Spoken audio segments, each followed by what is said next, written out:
చేస్తున్నావు అని అనుకుంటారా, నేను ఇంకా రహస్యమందున్న దేవుని నేను చూస్తున్నానని ప్రక్కనే ఉండి అని అంటాడు.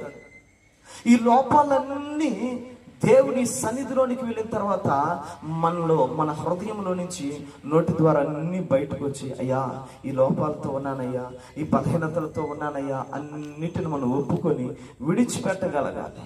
Praise the Lord. లోపాలన్నిటిని సరిచేసుకున్న తర్వాతనే నీ మనస్సు దేవునితో కలుస్తుంది.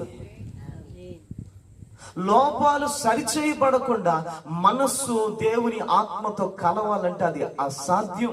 ఎన్ని సంవత్సరాలైనా ప్రార్థన చేయి, మందిరానికి వెళ్ళి ప్రయోజనం ఉండదు.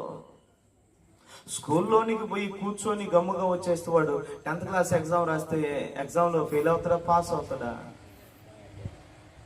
సరే ఈ సంవత్సరం అయితే కట్టరాయిరా, ఫెయిల్ అయ్యి మళ్ళీ మొదటి నుంచి చేరరా. ఎన్ని సంవత్సరాలు చేరితే ఏం లాభం?